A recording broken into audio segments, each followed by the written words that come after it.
Dividend क्या होता है? तो डिविडेंड होता है पार्ट ऑफ प्रॉफिट, यानी कंपनी जो भी प्रॉफिट करी है उसमें से कुछ हिस्सा उनके शेयर होल्डर्स में बांट देती है। लेकिन हर एक कंपनी डिविडेंड देगी ये जरूरी नहीं है। कुछ कुछ कंपनी डिविडेंड देती है, यानी कि उनका जो भी ओवरऑल प्रॉफिट हो रहा है उसमें से कुछ परसेंटेज वो उनके शेयर होल्डर्स के अंदर बांट देती है डिविडेंड की तरह। शेयर होल्डर्स क्या होते हैं?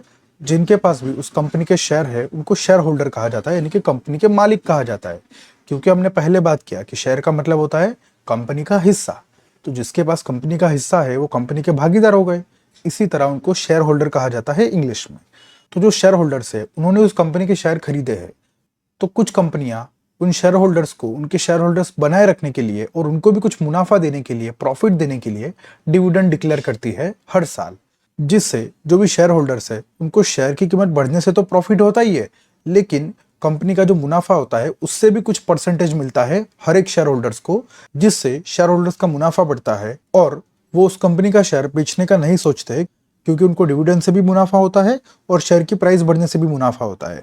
तो वो शेयर होल्डर्स उस कंपनी के लिए वफादार हो जाते हैं और उस कंपनी के शेयर को बेचते नहीं हैं। आपको कितना डिविडेंड मिलेगा इसका एक कैलकुलेशन होता है। मान लीजिए कंपनी को 100 करोड़ का प्रॉफिट हुआ है, तो कंपनी उसमें से कुछ परसेंटेज अपने शेयर होल्डर्स में बांटना चाहती है और कंपनी डिक्लेयर करती है कि वो डिविडेंड देगी 10 रुपए पर शेयर का, यानी कि जिसके पास भी एक शेयर है उसको 10 रुपए का डिविडेंड मिलेगा। अब अगर आपके पास उस कंपनी के 100 शेयर है तो आपको कितना डिविडेंड मिलेगा? 100 मल्टीप्लाई बाय 10, यानी कि हर शेयर पे आपको 10-10 रुपया, मतलब आपको 1000 शेयर पे टोटल 10,000 रुपयों का डिविडेंड मिलेगा। मतलब 10,000 रुपये आपकी बैंक अकाउंट में आ जाएंगे। इसको कहता है डिविडेंड। इस तरीके से कंपनी जितना भी डिविडेंड करती है उसको मल्टीप्लाई किया जाता है कि आपके पास कितने शेयर है, और इस तरीके से आपको पता चलता है कि आपके पास आपके बैंक अकाउंट में कितने रुपए आएंगे डिविडेंड की तरह। तो ये होता है सिंपल डिविडेंड का कैलकुलेशन। चलिए भी समझते हैं कि इस डिविडेंड में कितना पावर होता है और बड़े बड़े इन्वेस्टर्स क्यों डिविडेंड पेइंग कंपनी में इन्वेस्ट करते हैं। जैसे कि हमने कहा हर एक कंपनी डिविडेंड नहीं देती है, लेकिन कुछ कुछ कंपनी देती है जिनको इन्वेस्टर्स बहुत पसंद करते हैं। क्यों? क्योंकि वो कंपनी डिविडेंड दे रही है, मतलब उनको कंपनी के प्रॉफिट का हिस्सा भी मिल रहा है और कंपनी अच्छी है, मतलब उनकी शेयर भी लॉन्ग टर्म में बढ़ती जाएगी, जिसकी वजह से उनका जो इन्वेस्टमेंट है वो शेयर की प्राइस बढ़ने की वजह से तो बढ़ ही रहा है। तो इस तरीके से ज्यादातर जो बड़े बड़े इन्वेस्टर्स होते हैं वो डिविडेंड पेइंग कंपनी में इन्वेस्ट करते हैं। तो चलिए इसका एक एग्जांपल लेते हैं। वॉरेन बफेट, ये दुनिया के सबसे बड़े इंडिविजुअल इन्वेस्टर है। इनकी जो नेटवर्थ है वो है 9.9 लाख करोड़, यानी कि ऑलमोस्ट 10 लाख करोड़ है इनकी वैल्यू। वॉरेन बफेट एक अमेरिकन इन्वेस्टर है और वो शेयर मार्केट के अंदर बहुत ही फेमस है उनकी वैल्यू इन्वेस्टिंग के लिए, यानी कि वो कंपनी की वैल्यू निकालते हैं कि कंपनी आगे क्या कर सकती है और उसके हिसाब से इन्वेस्ट करते हैं। तो चलिए उनकी डिविडेंड का एग्जांपल लेते हैं। तो वॉरेन बफेट की जो कंपनी है उनके पास एप्पल कंपनी के 13 लाख करोड़ के शेयर है। मतलब एप्पल कंपनी, आपको पता होगा आईफोन जो मोबाइल होता है बहुत ही फेमस होता है, तो उसकी जो कंपनी का नाम है वो उसका नाम है एप्पल। तो एप्पल के जो शेयर है टोटल मिलाकर वॉरेन बफेट की जो कंपनी है उसके पास 13 लाख करोड़ के शेयर है।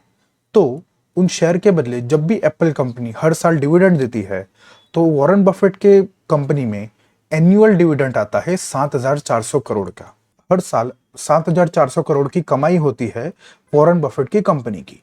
क्यों? क्योंकि कंपनी प्रॉफिट में से कुछ हिस्सा डिविडेंड की तरह बांट देती है और एप्पल एक ऐसी कंपनी है जो एनुअली डिविडेंड देती है, यानी कि हर साल डिविडेंड देती है।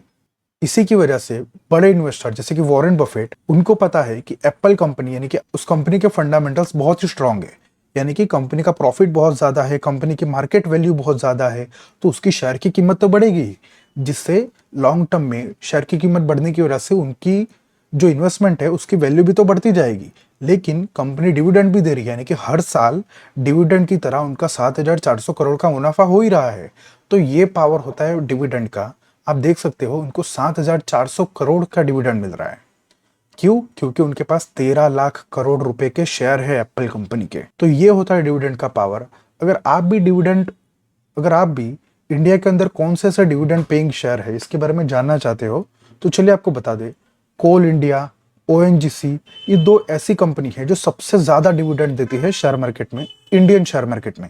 और भी कई सारी कंपनी जैसे कि power grid, hero MotoCorp, Hindustan petroleum, Infosys, PTC India, GSFC और रेडिंगटन, ये कुछ ऐसी कंपनी थी जो इंडिया के अंदर सबसे ज़्यादा डिविडेंड देती है।